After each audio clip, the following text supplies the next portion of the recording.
ආයුබෝවන් හැම කෙනෙකුටම අදත් අපි බුද්දිස්ට් ඇකඩමි නාලිකාව හරහා සාකච්ඡා කරන්න බලාපොරොත්තු වෙන්නේ 10 ශ්‍රේණිය දුවදරුවන්ට බුද්ධ ධර්මයේ පෙළ පොතේ નિયમિત වෙලා තියෙන තුන්වෙනි පාඩම පිළිබඳව තෙරුවන ගුණ හැඳින ගනිමු කියන පාඩම සම්බන්ධව අපි ඊටාම කෙටියෙන් මේ පාඩමට අදාළ සාකච්ඡා කළ යුතු කරුණු සංක්ෂිප්ත වශයෙන් සාකච්ඡා කරගෙන යමු. බුදු ගුණ අනන්තයි, සදහම් ගුණ අනන්තයි, සංඝ ගුණ අනන්තයි, මෙතුන් සරණේ ගුණ අනන්තයි කියන විදිහට තුනුරුවනේ ගුණ අපිට කියලා නිම කරන්න බැරි තරම් ගුණස්කන්ධම්බයක් අන්තර්ගත වෙලා තියෙනවා. ඉතින් ඒ අනුව අපි මේ විදිහට බලමු. බුදු ගුණ 9ක් අන්තර්ගත වෙනවා, සදහම් ගුණ 6ක් අන්තර්ගත වෙනවා, සංඝ ගුණ 9ක් අන්තර්ගත වෙනවා. මේ තුනේ එකතුව 24යි. ඒ නිසා අපි සූවිසි ගුණ කියලාත් සඳහන් කරනවා. ඒ වගේම සූවිසි බුදු ගුණ කියලාත් අපි කියනවා. මොකද බුදු ගුණ 9න් මේ ගුණ ආරම්භ වෙන නිසා. කොහොම හැඳුන්වුවත් තුනුරුවනේ ගුණ කියලා කියන්නේ අපිට කියලා නිම කරන්න බැරි මහ විශාල ගුණ කඳක්.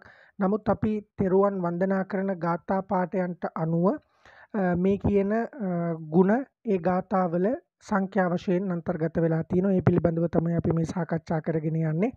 මේ කියන තෙරුවන් සරණ යාම, තෙරුවන් සරණ පිළිපැදීම බෞද්ධයෙක් වීමට ප්‍රධානතම හේතුවක් විදිහට අපි සලකනවා.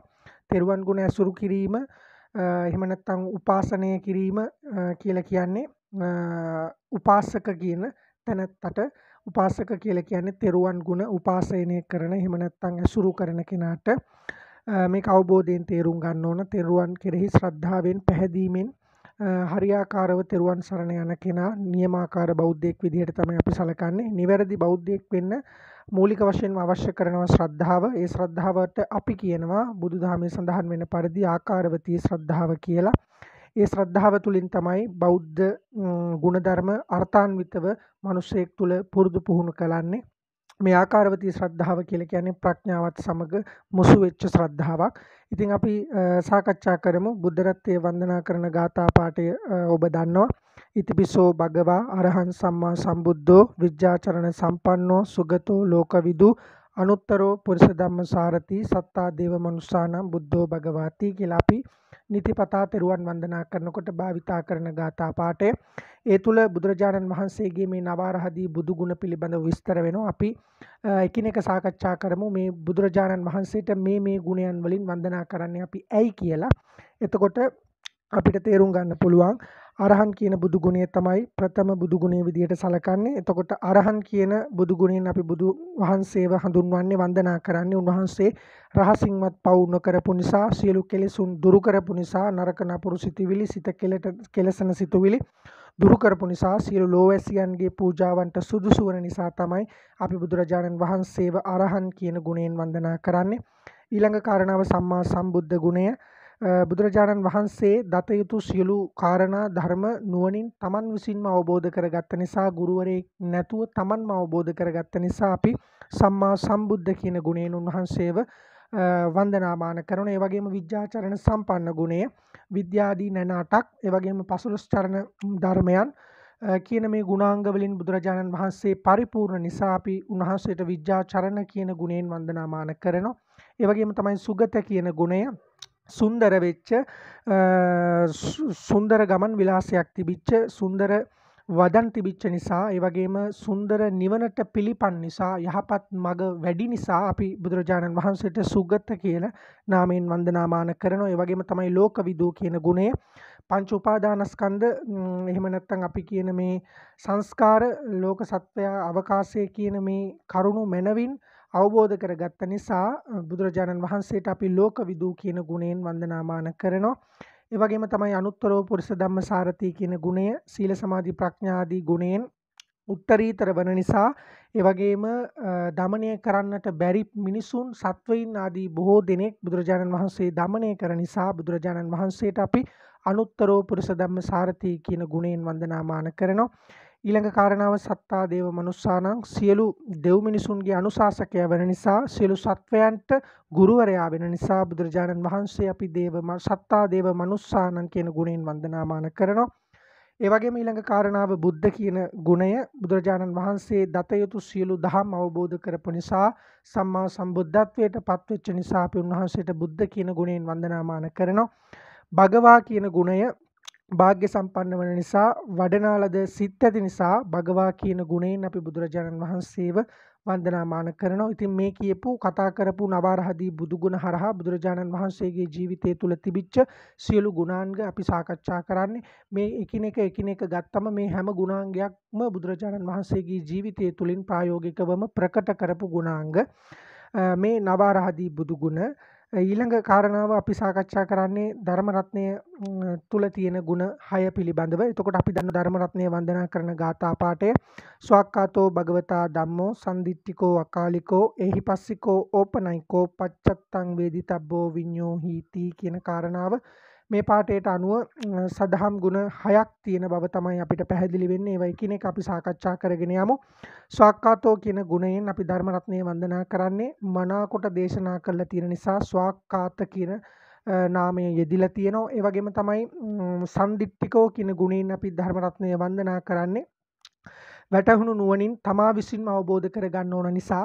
ඒ වගේම අකාලිකෝ කියන ගුණයෙන් අපි ධර්ම රත්නය වන්දනා කරන්නේ කල් නොයවා ඉක්මනින් විපාක දෙන නිසා අකාලික වෙනවා. කල් ભેදයකින් තොරව කාල නිර්ණයකින් තොරව මේ ධර්මයේ පිහිට අපිට සැලසෙන නිසා අකාලික කියන ගුණය අපි වන්දනාමානකින් භාවිත කරනවා. ඒ වගේම තමයි එහිපස්සිකෝ කියන ගුණය ඇවිත් බලන්න ඒව බලව කියන විධානයට සුදුසු නිසා ඕනම කෙනෙකුට ඇවිත් බලන්න පුළුවන් සුපැහැදිලි දහමක් තියෙන නිසා අපි එහිපස්සිකෝ කියන නාමයෙන් අපි වන්දනාමාන කරනවා. ඒ වගේම තමයි ඕපනයිකෝ කියන ගුණය මේක සිතේ තබාගත යුතු නිසා සිතින් මෙනෙහි කළ යුතු නිසා අපි ඕපනයික කියන ගුණයෙන් වන්දනාමාන කරනවා. ඒ වගේම තමයි පච්චත්තං වේදිතබ්බෝ විඤ්ඤෝ හීති කියන ගුණය මේක නුවණැති ප්‍රඥාවන්තයන් විසින්ම ප්‍රත්‍යක්ෂ කළ ගත යුතු ධර්මයක් නිසා අපි පච්චත්තං වේදිතබ්බෝ විඤ්ඤෝ හී කියන ගුණයෙන් අපි ධර්ම රත්නය වන්දනා කරනවා. මේ බුදුරජාණන් වහන්සේගේ ශ්‍රී සද්ධර්මයේ තුල පවතින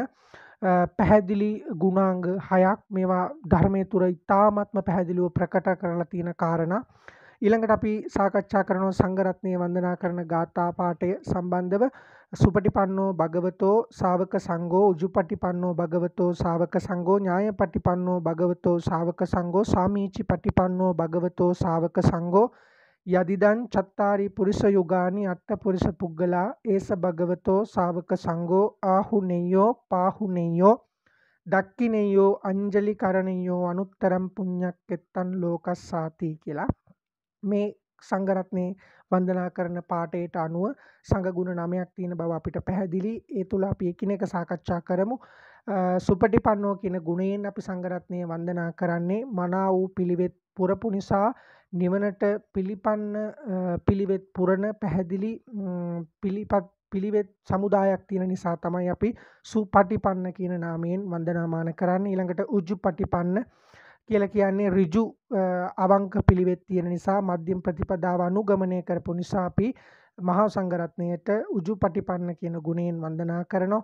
ඒ වගේම ඥායපටිපන්නෝ කියන ගුණය නිවන හා නිවන දන්නා ආර්ය මගට පිළිපන්න නිසා අපි ඥායපටිපන්න කියන ගුණයෙන් සංඝ රත්නය වන්දනා කරනවා. ඒ වගේම තමයි සාමීචිපටිපන්නෝ කියන ගුණයෙන් අපි වන්දනා කරන්නේ සත්වයින් සසරින් මුදවාලිය හැකි මගට පිළිපන්න නිසා නිවනට මධ්‍යම ප්‍රතිපදාවට පිළිපන්න නිසා අපි සාමීචි පටිපන්න කියන ගුණයෙන් අපි වන්දනාමාන කරනවා. ඒ වගේම තමයි ආහුනෙයෝ කියන ගුණය දුර සිටගෙන එන සිව්පසේ පවා පිළිගැනීමට සුදුසු පිළිගැන්වීමට සුදුසු ගුණයක් තියෙන නිසා අපි සංඝ රත්නයට ආහුනෙයෝ කියන ගුණයෙන් වන්දනා කරනවා. ඒ වගේම පාහුනෙයෝ කියන ගුණය ආගන්තුකයන්ට නෑදෑහිත මිත්‍රාදීන්ට උනත් අපි පිළියෙල කර ආහාරය පිළිගන්වන්න සුදුසු සහ පිළිගන්න සුදුසු නිසා අපි පාහුනෙය කියන ගුණයෙන් මහා සංඝ රත්නය වන්දනා කරනවා. ඊළඟට දක්ඛිනෙයෝ කියන ගුණය පරලොව සුවපතා පිළිගන්වන දානය වැළඳීමට උනත් සුදුසු නිසා අපි දක්ෂිනේය කියන ගුණයෙන් දක්ෂිනා කියන අදහසට අනුව දක්ෂිනේය කියන ගුණයෙන් අපි වන්දනාමාන කරනවා.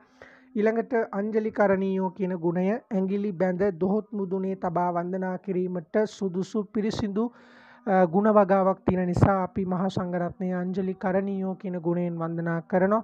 ඒ වගේම තමයි අනුත්තරම් පුඤ්ඤක්කෙත්තං ලෝකස්ස කියලා කියන්නේ මේ ලෝකේ බොහෝ දෙනාට පින් නැමැති බිජු අපුරන්න තියෙන එකම ක්ෂේත්‍රය කුඹුර විදිහට සලකන නිසා පින වැඩෙන පින් කිරීමට හැකි සියලු ඕවදන් අවශ්‍ය වටපිටාව අපිට සකසලා දෙන නිසා අපි මහා සංඝරත්නයට අනුත්තරම් පුඤ්ඤක්කෙත්තං ලෝකස්ස කියන ගුණයෙන් වන්දනා කරනවා. එතකොට දැන් ඔබට පැහැදිලි මේ සූවිසි තෙරුවන් ගුණ මනාව තේරුම් ගන්න පුළුවන් විදිහට අපි සාකච්ඡා කළා. මේක සාංශාරික වශයෙන් නිර්වාණ මාර්ගයට ළඟා වෙන්න පුළුවන් ගුණාංග රාශියක් මේ තෙරුවන් ගුණ තුල අන්තර්ගත වෙලා තියෙනවා. ඉතින් මේ තෙරුවන් ගුණ ඇසුරු කිරීම, තෙරුවන් ගුණ තේරුම් ගැනීම සහ ශ්‍රද්ධාවන්ත බෞද්ධයෙක් ලෙස මේ තුනුරුවනේ සරණ යාම තුල නිර්වාණගාමී මාර්ගයට ප්‍රවිෂ්ඨ වීමේ හැකියාව ඔබට අපිට තියෙනවා. දිනපතා සිල්වත්ව හිඳමින් තෙරුවන් ගුණ අවබෝධයෙන් මෙනෙහි කරන තැනැත්තා මනවින් තමන්ගේ සිත දියුණු කරගන්න තැනැත්තෙක් බවට පත් වෙනවා. ඒ වගේම තමයි සඳුන් වෘක්ෂයක් කපන තරමට සුවඳවත් වෙනවා වගේම පුද්ගලයෙක් තෙරුවන් ගුණ අවබෝධයෙන් සිහි කරන තරමට ජීවිතය අර්ථවත් වෙනවා, සුවඳවත් වෙනවා, උත්තරීතර තත්වයකට ඔස්සවා තබනවා. ඒ වගේම මේ අපි ඉහත සාකච්ඡා කළපු තෙරුවන් ගුණ අර්ථ තමන්ගේ ජීවිත ප්‍රතිපදාවට සම්බන්ධ කර ගැනීම සැබවින්ම ප්‍රතිපත්ති පූජාවක්. අපි ධර්මයේ උගන්වන ආමිස ප්‍රතිපත්ති කියන පූජා දෙක පිළිබඳව අහලා තියෙනවා. ඉතින් මේ ප්‍රතිපත්ති පූජාවක් විදිහට මේ තෙරුවන් ගුණ ජීවිත ප්‍රතිපදාවට සම්බන්ධ කරගන්න පුළුවන් නම් ඒක වටිනවා. මේ පිළිවෙත් මගින් ආත්ම සංයමය, ගුණගරුක බව, අවංක බව, සිල්වත් බව ගොඩනැගී බෝධිසත්ව ගුණෝපේත භාග්‍ය සම්පන්න චරිතයක් කින් සමන්විත ශ්‍රේෂ්ඨ බෞද්ධයෙක් ලෙස සමාජයේ ඉහළටම පියවර තබන්න පුළුවන් හැකියාව ලැබෙනවා. අතීතයේ මෙන්ම වර්තමානයේත් ඇතැමුන් විවිධ මිත්‍යා අදහස් මත ඇදහිලි විශ්වාස ඔස්සේ ක්‍රියා කරන්නට පෙළඹිලා තිනවා. තෙරුවන් පිළිබඳව නිවැරදි අවබෝධය නැතිකම නිසා තමයි එහෙම වෙන්නේ. තෙරුවන් ගුණ නිවැරදිව වටහාගෙන තම ජීවන ප්‍රතිපදාව ඔස්සේ ගෙන යාමෙන් ජීවිත අවබෝධය ලබා දෙලොව සැනසීම අවකාශය සලසා ගන්න පුළුවන් හැකියාව තියෙන බව බොහොම අවධාරණයෙන් යුතුව සිහිපත් කරන්න ඕන. නූතන සමාජ ප්‍රවාහය තුළ ජාති කුල ආගම් හා සෙසු සියලු ભેද භින්නතාවයන් පැන නැගී තියෙන්නේ සැබවින්ම ජීවිතාවබෝධය නැතිකම නිසා. විශේෂයෙන්ම බෞද්ධයින් අතර මෙම බැඳීම දැක ගන්න පුළුවන්. ඒ නිසා නිවැරදි තෙරුවන් ගුණ පිළිබඳව වටහාගෙන කටයුතු කිරීමට යොමු වීම හරහා ඉන්ද්‍රිය සංවරයෙන් යුතුව යථාර්ථවාදී ජීවිතයක් ගත කරලීමට අවශ්‍ය මානසික පසුබිම ගොඩනැගෙනවා. ඒ නිසා තෙරුවන් ගුණ අවබෝධ කරගෙන ඒවා මනාව ඇසුරු කිරීමට අප සියලු දෙනාගේම අවධානය යොමු කර ගන්න ඕන. ඉතින් ඒ වගේම තමයි ඔබට මේ පාඩමට අදාළව ගාතාවක් දීලා තියෙනවා. යෝච බුද්ධංච ධම්මංච සංඝංච සරණං ගතෝ චත්තාරි අරිය සත්‍යානි සම්මප්පඤ්ඤාය පස්සති. යමෙක් තෙරුවන් සරණ ගියේද හෙතම චතුරාර්ය සත්‍ය ධර්මයෙන් යහපත් ප්‍රඥාව දකි කියන අදහස. ඉතින් මේ ගාථාව ඔබේ මතකයේ තබා ගන්න. අපි මේ අද සාකච්ඡා කරපු පාඩමට අදාළ කරුණු ඔබේ ජීවිතයට වැදගත් කියලා හිතෙනවා නම් ඔබ තව කෙනෙක් සමග මේක බෙදා හදා ගන්න. ඔබ මේකට කැමති නම් මේකට කැමැත්ත පළ කරන්න. අපි තවත් පාඩමකින් තව දවසක හමු වෙමු. එතෙක් සියලු දෙනාට තෙරුවන් සරණයි.